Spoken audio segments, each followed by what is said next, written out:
Kia ora everybody and welcome back to Old World. Now, I reviewed this game the other day after it released on the 1st of July this year, exclusive to Epic Games.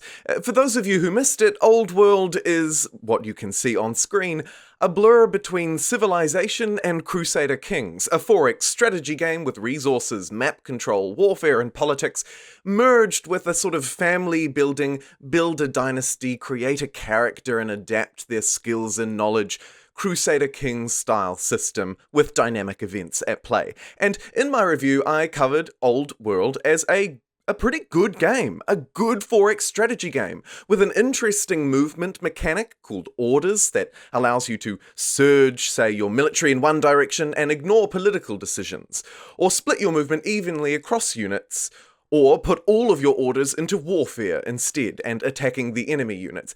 Basically, it creates more of a dynamic movement, combat, political experience. If you want to hear more about Old World, you should check out the full review, but my purpose of this video is not at all to retrace on that review. I do believe that Old World does a good job, and it is a good game. I believe that it fills a niche that currently exists in the wider franchise. We have Civilization-style games with dynamic events. We've seen it a little bit from Paradox, say, in space with Stellaris, but we haven't really seen a historically accurate, or at least based on human history, version of that format. However, I have to say, something about Old World makes me not like this game. I really want to like this game, and when I reviewed it objectively, it is a good game, absolutely it is. But something about it, let's discuss.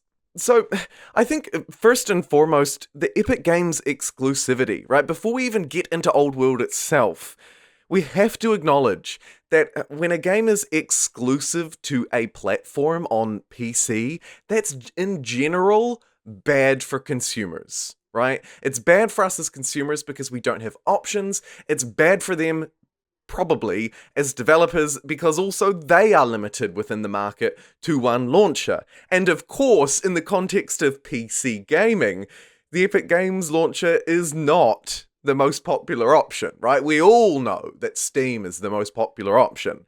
So not only is Old World limited to one platform, which is in general bad for consumers and developers alike, but also that launcher is the less popular launcher within the ecosystem. So you can see it's tripping already before it's even off the start line. I would also say that, and this is absolutely perhaps my personal opinion, the Epic Games launcher is just not as enjoyable to use. I don't have a library built up there. I don't have an ecosystem of friends. I don't have all my trophies and experiences. You know, it's not there. The launcher for me is just not there. Now, we get into the actual game itself. And for starters, I really want to touch on these graphics. I know that graphics don't matter for this kind of game, okay? I know we're not sitting here relying on cutscenes and cinematic RTX on style, beautiful introductions and so on and so forth, okay? I get it. It's a tabletop kind of strategy game, right? Totally fine. However, it does look like it released in the 90s.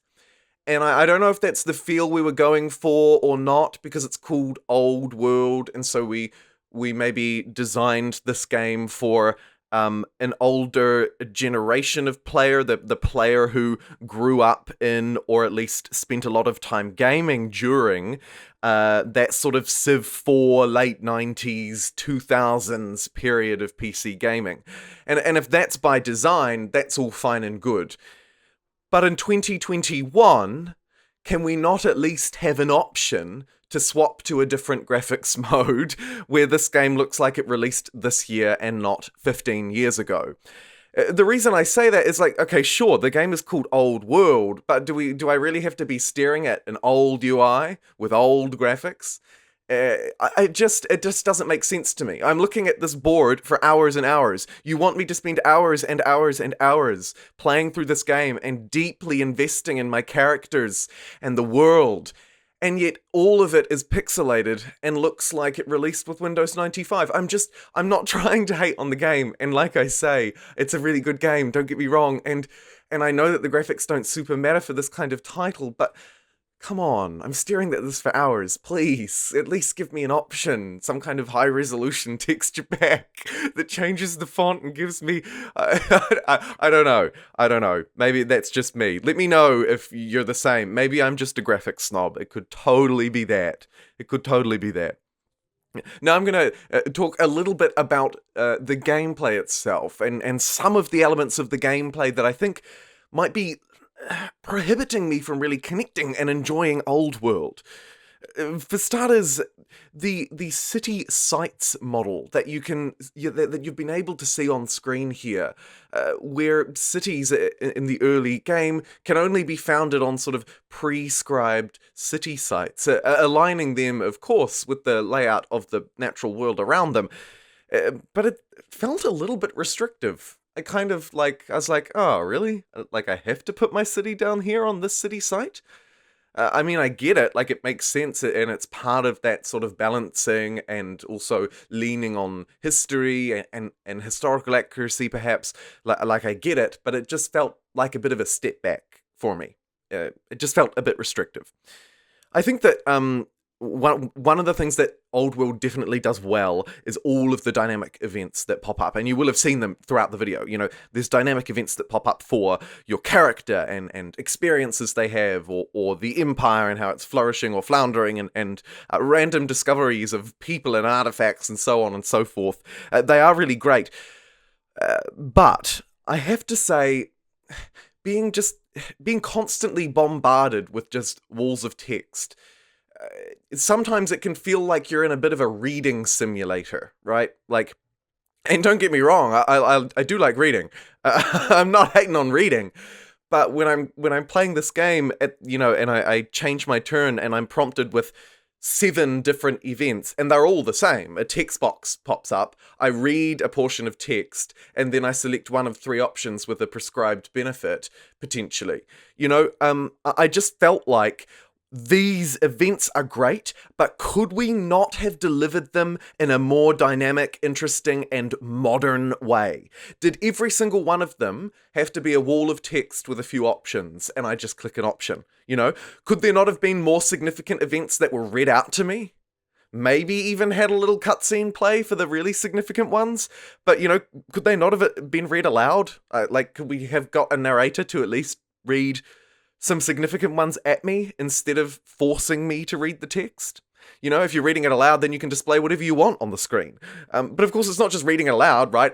There could be pictorial ones where 3 pictures pop up and it says, which fossil would you like to discover? We fear taking one will destroy the rest, And these are just ideas that I'm just firing off the top of my head right now. There could be some kind of minigame system, although that could equally be frustrating. Or also it could be like a multi-decision tree in the one event. So it reads something aloud and 2 pictures come up and it's 2 different people, right? And you say, which one should we welcome into our band? And the one that you pick comes in and the other one goes away, and then another interaction pops up about the one going away, whether they get angry and fight you or not. I don't know. I just feel like the dynamic events are great, but they weren't delivered in a way that kept me hooked. They were delivered in a way that made me a bit fatigued of them.